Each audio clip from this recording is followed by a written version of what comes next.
నా దృష్టిలో ఒంటిమిట్ట రామాలయం అంత శక్తివంతమైన రామాలయం నాకు ఎక్కడా లేదు.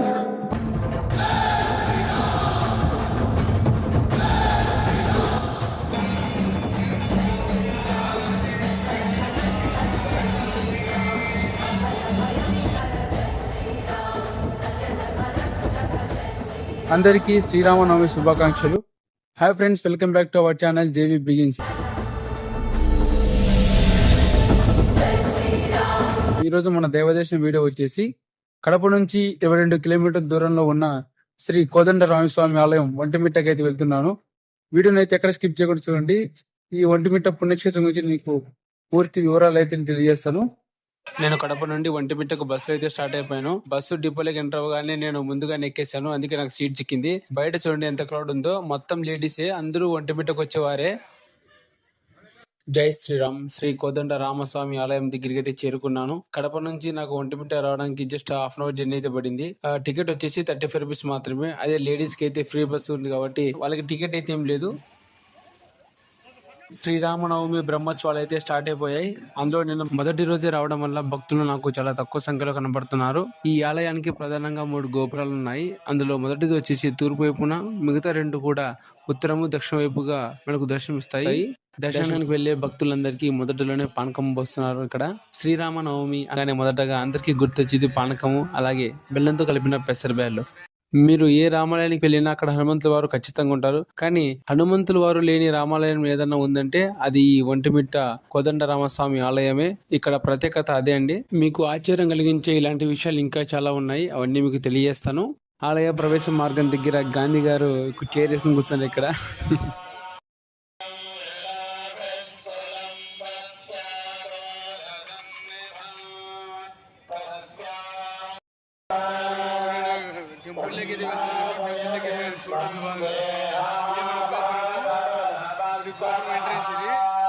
ఫుల్గా డెకరేట్ చేయడం వల్ల గుడి చాలా అందంగా మనకు కనబడుతుంది.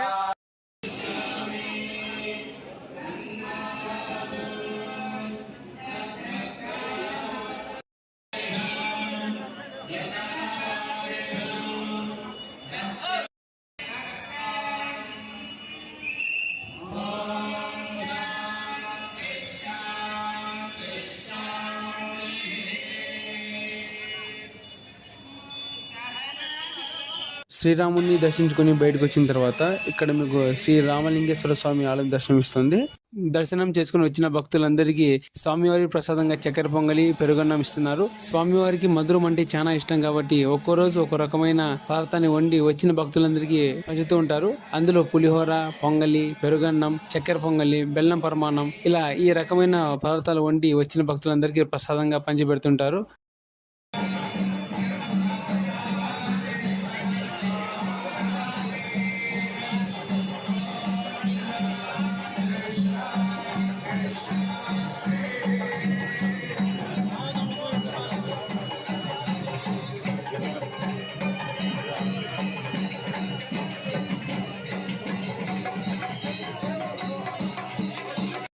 ఈ ఆలయ విశేషాల గురించి చెప్పుకున్నట్టుగైతే గర్భాలయంలో సీతారామ లక్ష్మణుల విగ్రహాలు ఒకే శిలపై చెక్కబడ్డాయి. అందుకే ఈ ఊరిని ఏకశిలా నగరం అని కూడా పిలుస్తారు. కానీ ఇప్పుడు ఒంటిమిట్ట అని కూడా పిలుస్తున్నారు కదా, మరి దీని సంగతి ఏంటి అని మీలో కొంతమంది డౌట్ వచ్చి ఉండొచ్చు.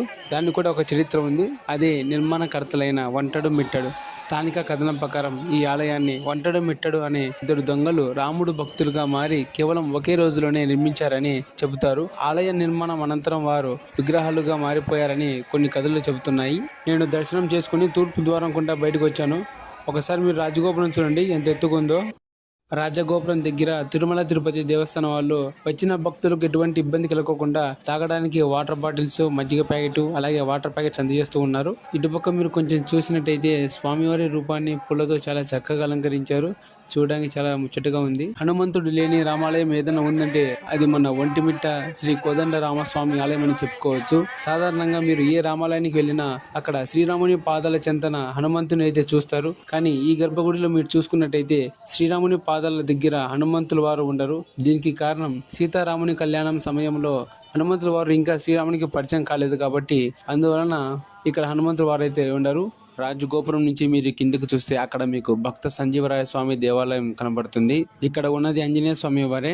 రామ భక్తుడైన అంజన్న రాముడి దగ్గరే లేకపోవడం ఏంటని చెప్పేసి ఇక్కడ భక్త సంజీవరాయగా హనుమంతుని వారిని అయితే ప్రశ్నించారు. స్వామివారు 7 అడుగులు ఎత్తుతూ నమస్కరిస్తూ నిండుగా అలా కనబడతారు.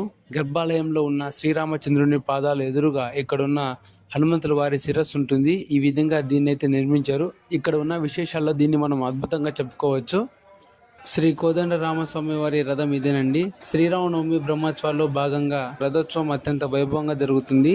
ఈ రథోత్సవం చూడడానికి వేలాది మంది భక్తులు అయితే ఇక్కడ తరలి వస్తారు. కళ్యాణం తర్వాత రోజున స్వామి వారిని అయితే ఊరేగిస్తారు. వనవాస సమయంలో సీతమ్మకు దాహం వేసినప్పుడు అది గమనించిన శ్రీరాముడు తన బాణంతో భూమిని చీల్చి నీటిని పైకి తెచ్చాడంట. అదే ఇక్కడి రామతీర్థం. 2014లో నవేంద్రగా ఏర్పడిన తర్వాత ఈ ఒంటిమిట్ట రామాలయాన్ని ఆంధ్ర భద్రాచలంగా గుర్తించారు. ఆంధ్రప్రదేశ్ ప్రభుత్వం తరపున శ్రీరామనవమి రోజున స్వామివారికి పట్టు వస్త్రాలు, తలంబ్రాలు సమర్పిస్తారు. స్వామివారి దర్శనం చేసుకుని వచ్చిన భక్తులందరికీ లడ్డు కౌంటర్ పక్కనే ఉచిత అన్నదానం అయితే చేస్తున్నారు. నేను పొద్దున్న నుంచి ఏం తినుకోకుండా గుడికి రెడీ వచ్చేసాను. ఇప్పుడు టైం 10 అవుతుంది. కొంచెం ఆకలిస్తుంటే నేను కొంచెం ఉప్మా, కొంచెం పొంగల్ పెట్టించుకున్నాను. నా దృష్టిలో ఒంటిమిట్ట రామాలయం అంత శక్తివంతమైన రామాలయం నాకు ఎక్కడా లేదు. భారతదేశానికి స్వాతంత్ర్యం 1947 సంవత్సరంలో వస్తే కేంద్ర పురావస్తు శాఖ ఒకటి ఏర్పాటైతే పురాతన కట్టడాలను గుర్తించి జాబితా తయారు చేస్తే అందులో భద్రాచలం కానీ ఇంకొక దేవాలయం ఒంటిమిట్ట రామాలయం ఒక్కటే ఆ రోజుల్లో ఉందంటే అంత శక్తివంతమైనటువంటి రామాలయంలో మనం ఇక్కడ ఉన్నాం. జై శ్రీరామ్. జై శ్రీరామ్. ధార్మిక ఆధ్యాత్మిక కార్యక్రమం కూడా నిర్వహించడం జరిగింది. ఇందులో వచ్చేసి నేను సుమారుగా ఒక అర్ధగంట పైన కూర్చున్నాను.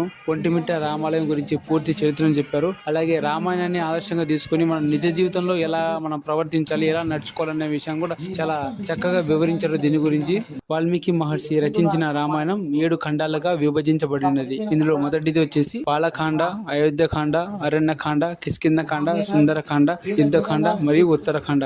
ఈ 7 ఖండాలలో జరిగిన ముఖ్యమైన సన్నివేశాన్ని తీసుకొని ఇక్కడ బొమ్మల రూపంలో ప్రదర్శించారు. వచ్చిన భక్తులందరికీ ఎగ్జిబిషన్ ఒకసారి చూస్తే వాళ్ళు కళ్ళ కట్టినట్టుగా రామాయణం ఇక్కడే అర్థమైపోతుంది చాలా ఈజీగా. త్రేతాయుగంలో శ్రీరాముని కళ్యాణం తర్వాత వారు అరణ్యవాసం చేపట్టిన తర్వాత ఈ ప్రాంతానికి వచ్చినప్పుడు ఇక్కడ భృంగి అలాగే వృత్తంగా అనే 2 మహర్షులు యాగం చేపడతారు. ఆ యాగాన్ని రాక్షసులు వచ్చి పాడు చేయాలని చూస్తారు. ఎంత చేసినా సరే ఏదో రకంగా ఆ యాగాన్ని పాడు చేయాలని ప్రయత్నిస్తూనే ఉంటారు. ఆ ఋషులు శ్రీరాముని దగ్గరకు వెళ్లి మేము ఎంతో కష్టపడి యాగం చేస్తుంటే రాక్షసులు ఆ యాగాన్ని పాడు చేస్తున్నారని, మీలాంటి పరాక్రమవంతుల వల్లే ఈ యాగం జరుగుతుందని మహర్షులు చెప్పగా దానికి శ్రీరామచంద్రమూర్తి సరేని చెప్పేసి తన పిడిపాకుతో ఆ రాక్షసులను సంహరించి యాగాన్ని ఘన విజయంగా చేయిస్తాడు. దీనికి గుర్తుగా సీతారామ లక్ష్మణ రూపాన్ని ఒక శిలపై చెక్కి నిత్యం పూజలు చేసేవాళ్ళు. అలా కొన్ని యుగాలు గడిచిన తర్వాత జాంబవంతుడు ఈ ప్రాంతానికి వచ్చి తపస్సు చేస్తుండగా శ్రీరాముడు అనుగ్రహించి జాంబవంతుడి కోరిక మేరకు మళ్ళీ అదే శిల రూపంలో వెలిశారు. ఇప్పుడు మనం దర్శించుకునే మూల విరాట్ జాంబవంతుల వారు ప్రశ్నించినదే ఆంధ్ర వాల్మీకిగా పిలువబడే వావిలి కొలన సుబ్బారావు గారు రామాయణాన్ని తెలుగులోకి అనువదించారు. తన జీవితాంతం ఇక్కడే స్వామివారి సేవల్లో గడిపారని చెప్తుంటారు.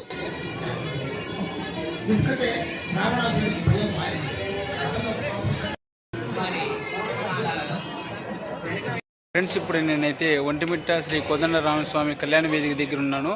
నా వెనుక కనిపిస్తుంది కదా, అక్కడే స్వామివారికి కళ్యాణం అయితే జరిపిస్తారు. ఏప్రిల్ 1వ తారీఖున పెద్ద సంఖ్యలో భక్తులు అయితే ఇక్కడికి వస్తారు. నేను అనుకోవడం ఏంటంటే 1,00,000 మంది పైగా వస్తారు అని నేను అనుకుంటున్నాను. వెన్నెల వెలుగుల్లో సీతారాముల కళ్యాణం. సాధారణంగా అన్ని చోట్ల శ్రీరామనవమి రోజున పగలు కళ్యాణం జరిగితే ఇక్కడ మాత్రం చైత్ర శుద్ధ చతుర్దశి నాడు రాత్రి పండు వెన్నెలలో సీతారాముల కళ్యాణం నిర్వహిస్తారు. చంద్రుడి కోరిక మేరకు శ్రీరాముడు ఈ వరం ఇచ్చాడని పురాణాలు చెబుతున్నాయి. ఇక్కడి వరకు మీరు ఈ వీడియో చూశారంటే మీకు ఖచ్చితంగా నచ్చి ఉంటుంది. నచ్చితే ఒక లైక్ చేయండి. అలాగే కింద కామెంట్స్లో జై శ్రీరామ్ అని కామెంట్ చేయండి. మీకు ఎప్పుడైనా వీలైనప్పుడు ఒకసారి ఈ గుడికి వచ్చి మీరు దర్శించుకోండి. శ్రీరామ